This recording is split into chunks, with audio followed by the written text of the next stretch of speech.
je vais pouvoir faire des reviews héroïques. C'est trop cool. Mais avant toute chose, puisque je n'ai pas fait de review de la saison 4 de My Hero Academia, je tenais à le dire, je t'ai regardé et j'ai aimé le héros que j'ai vu. 俺を見ていてくれ。見えとるやろうが、エンデバー生きて戦っとるやろうが、おらんものをボヒって勝手に絶望せんなや。今俺らのために体張っとる男は誰や。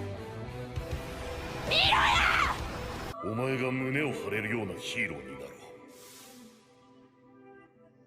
父はナンバーワンヒーロー、最も偉大な男であると。親父似てるぞ、似てるぞ。クースウルトラプロミネンス。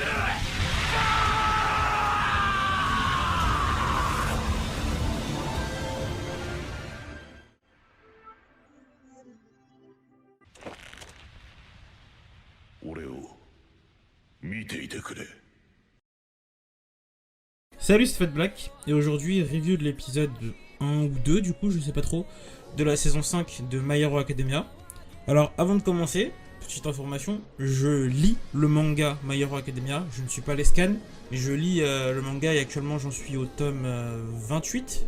Mais du coup, dans les vidéos, je ne spoilerai pas ce qui se passe dans le manga. Je parlerai tout simplement de ce qui se passe dans l'épisode et ce qui s'est passé dans les épisodes précédents. Je vous demanderai du coup de ne pas spoiler dans les commentaires ceux qui lisent le manga ou ceux qui suivent les scans. Et voilà. Ou si vous voulez spoiler, mettez bien une balise spoil avant dans les commentaires. Du coup, pour cet épisode qui est pour moi le vrai premier épisode de la saison 5 de My Hero Academia, il peut être divisé en 4 parties. La première partie concernerait Dabi et un petit peu ses relations avec Endeavor. La seconde se focuserait sur Hawk et ses origines.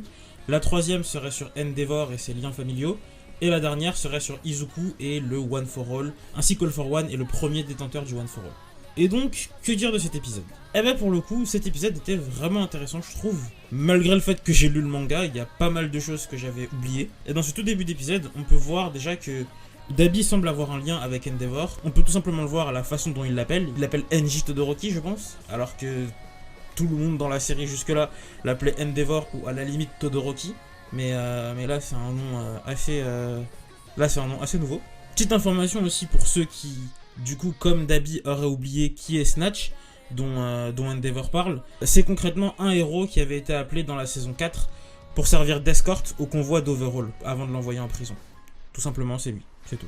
Et du coup, ce qui était aussi intéressant, c'était de voir la relation entre Dabi et Hawks, qui dans ce début d'épisode semblaient être des alliés appartenant tous les deux à l'Alliance des Vilains. Même si pour Hawks, on l'avait vu dans la précédente saison, était le numéro 2 de héros. Ce qui fait que pour quelqu'un ne lisant pas le manga, dans ce tout début d'épisode, Hawks pouvait passer pour un traître.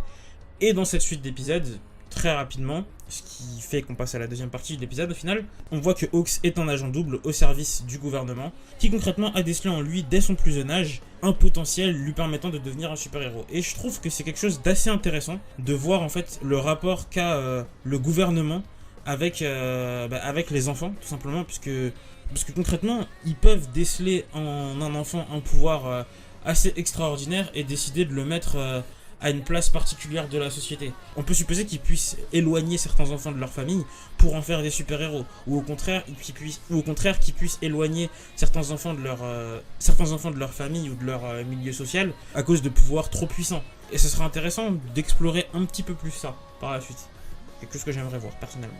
Mais du coup, on voit que Hawks a été choisi pour être un agent double, non pas particulièrement pour ses pouvoirs particulièrement ouf, même si ses pouvoirs sont assez stylés, mais davantage pour sa capacité à obtenir des informations. On le voit dès le début de sa conversation avec le gouvernement, il avait déjà des informations qui étaient censées être top secrètes. Et on voit au personnage que c'est quelqu'un qui arrive à obtenir des informations assez facilement. L'importance que met le gouvernement sur la place du pouvoir de l'information dans l'univers de My Hero Academia est intéressant. Comme pour le fait d'avoir des informations sur des jeunes qui auraient un potentiel particulièrement intéressant, le fait de voir que Horikoshi pense à mettre au sein de son scénario l'importance d'avoir des informations fiables sur son adversaire et de pouvoir l'attaquer à la fois frontalement grâce à des informations sur le terrain qu'il pourrait avoir et de l'intérieur grâce à des agents doubles qui justement permettraient d'obtenir ces informations de localisation, mais qui pourrait également frapper dès le début, dans le cœur même du camp allié. Franchement, c'est bien pensé. 俺はホークス早すぎる男ヒーローが暇を持て余す社会必ず手に入れてやる Et du coup, l'autre gros point important de cet épisode, c'était Endeavor et sa famille. Il pourrait y avoir beaucoup de choses à dire sur cette partie, mais selon moi, Shoto la résume pas mal au travers de cette phrase. ヒーローとしてのエンデバーってやつはすごかったよけど夏兄の言ったことはその通りだと思うしだから親父としてこれからどうなっていくのか見たい Concrètement, le héros Todoroki a effectivement fait quelque chose d'assez extraordinaire en affrontant un Brainless tout seul qui était assez puissant et a réussi à sauver une partie de la population.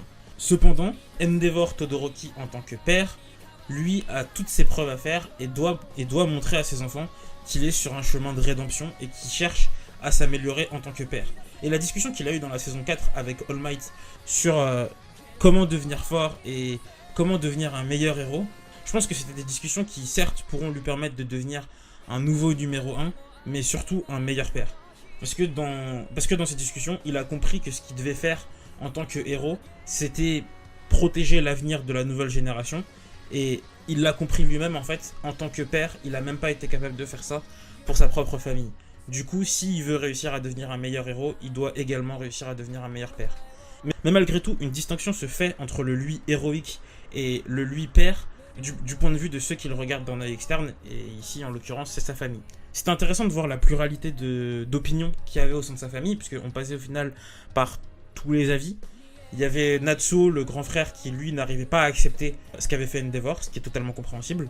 À côté de ça, on avait Shoto, qui lui était dans un point de vue un petit peu plus neutre, dans le sens où il reconnaît qu'Endeavor fait des efforts, mais il lui explique qu'il doit en faire d'autres davantage en tant que parent pour qu'il puisse réellement lui pardonner. Mais il lui signifie qu'il a déjà compris que dans certaines circonstances, il est effectivement possible de changer, donc il croit à un éventuel changement de sa part.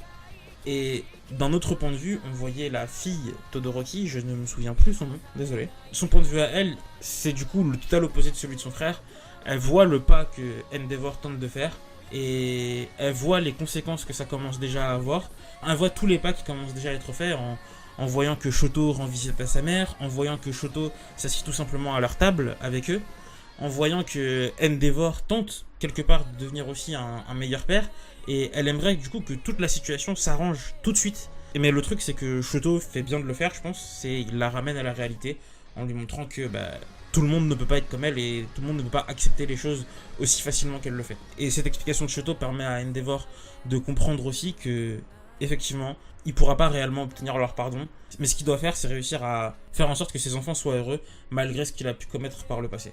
Et franchement, j'ai trouvé ça intéressant. L'autre point que j'ai trouvé cool, c'était du coup que du point de vue héroïque, les avis divergent encore sur la performance qu'Endeavor a pu accomplir, tout simplement parce qu'on a pu le voir, Endeavor est ressorti pas mal blessé de ce combat contre le Brainless, contrairement à d'autres héros qui avaient déjà pu en vaincre sans être très blessé. D'ailleurs, c'est assez surprenant que ça n'ait pas été souligné, mais Endeavor a d'ailleurs lui-même déjà battu des Brainless sans être blessé. C'était dans la saison 2, durant l'attaque de Stein à Kamino.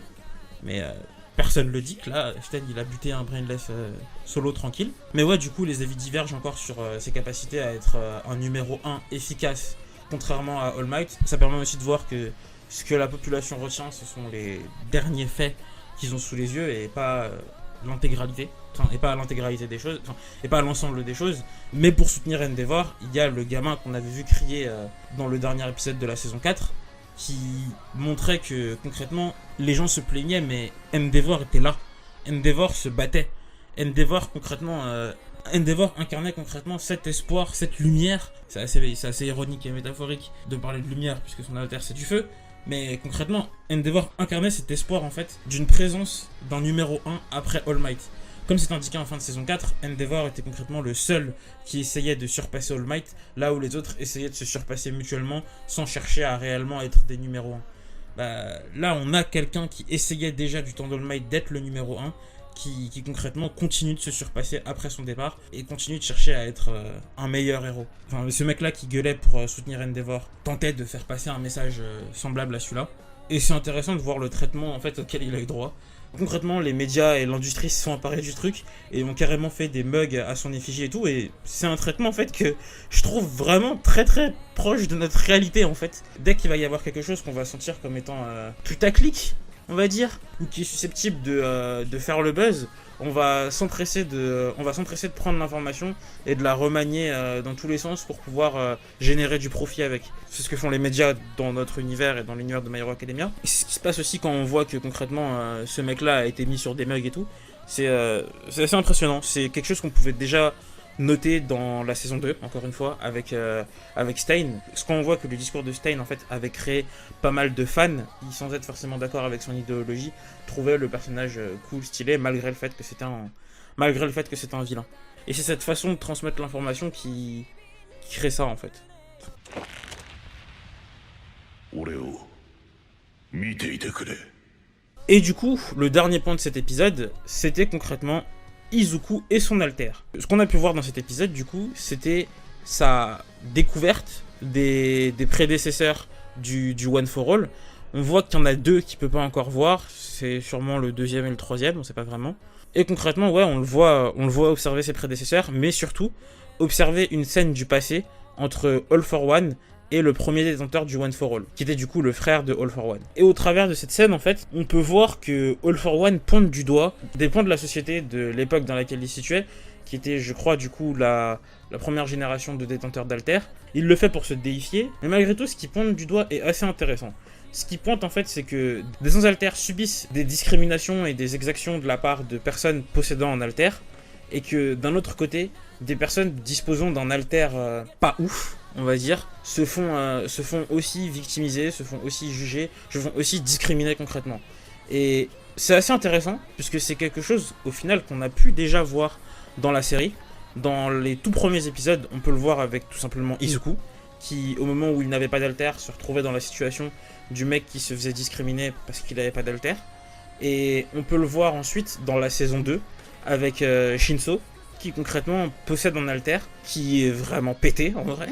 L'alter de Shinso, faut se le dire, il est vraiment cool, mais qui se fait discriminer parce que c'est un alter considéré comme étant un alter de vilain. Et en fait, ces problèmes de société qui, dans l'univers de My Hero Academia, dans la génération dans laquelle se situent Izuku et Shinso, sont peut-être moins importants qu'ils ne l'étaient dans la génération de All for One, et encore, j'en suis même pas sûr, parce que je pense que ce genre de problèmes ont pu conduire à la naissance de certains super vilains. Et c'est un traitement qui, pour le coup, est assez intéressant dans l'univers de Vigilante My Hero Academia, que je suis en train de commencer à lire, au travers de Knuckle, je ne sais plus quoi, je commence vraiment à lire Vigilante My Hero Academia, où on peut voir du coup un personnage sans alter, qui vraiment est bien mis en avant, et est un justicier et non un héros. D'ailleurs, je vous recommande, je ne fais que commencer l'histoire, j'en suis au tome 2, mais le premier tome est déjà très intéressant, je trouve. Et du coup, ces biais qu'All for One tente d'utiliser pour rallier à sa cause des personnes en fait qui concrètement sont discriminées par la société, fonctionnent et lui ont permis, en tout cas c'est ce que cette scène laisse entendre, de devenir All for One, tout simplement. De devenir l'antagoniste qu'il est. Et ensuite, à la fin de cet épisode, on voit du coup durant tout ce passage que malgré tout, il semble avoir de l'affection pour son frère, il semble aimer son frère sincèrement, et décide en cette fin d'épisode de lui transmettre le One for All. Ce que je trouve toujours intéressant, parce que dans la seconde saison, il me semble, on voit All Might dire que le mal engendre la justice, et là concrètement, avec cette transmission d'Alter, c'est ce à quoi on a droit. On voit le mal incarné par All for One créer la justice, en transmettant un alter qui est sûrement le One for All à son petit frère, qui va créer du coup une génération de héros qui auront pour objectif de l'affronter et de faire régner un semblant de justice. Petite correction, l'alter que All for One transmet à son frère n'est pas le One for All, autant pour moi, c'est un alter qui lui permet d'emmagasiner de la force, et couplé à l'alter originel de son petit frère qui était de transmettre son alter, ça a donné naissance au One for All. Je me suis trompé. J'étais un petit peu trop dans le jeu de l'action de la review. Voilà. そうして救いを求める声と義勇の心が紡いできた力の結晶。そして次は君の番だということさ。Donc voilà, c'est tout ce que j'avais à dire pour ce second ou premier épisode de la saison 5 de My Hero Academia. Je dois encore m'améliorer sur la façon de faire des reviews pour My Hero Academia parce que c'était encore assez nébuleux pour moi. J'ai pas encore l'habitude de reviewer la série et du coup je suis pas encore très à l'aise dans mes propos, donc je vais vraiment tenter de m'améliorer d'épisode en épisode pour cette saison, comme j'ai pu le faire pour Mushoku Tensei ou Slime Spider So What, si vous avez déjà vu mes reviews de ces séries là. Mais du coup voilà, c'est tout ce que j'avais à dire. Du coup je vous dis likez si vous aimez, dislikez si vous aimez pas, tant que c'est encore possible au vu de que YouTube a l'air de décider quant à la présence du bouton dislike sur sa plateforme. Abonnez-vous si vous voulez et partagez si vous le sentez, mais surtout commentez, c'est vos avis qui m'intéressent le plus. Et je vous dirais même pas de foncer voir My Hero Academia parce que si vous regardez ma review c'est qu'a priori voilà, on est en saison 5. C'est plus trop vraiment le moment de recommander de regarder la série. Donc voilà, je vous dis passez une bonne semaine. Et éventuellement à la semaine prochaine pour une prochaine review de My Hero Academia. Salut les gens. 俺を見ていてくれ。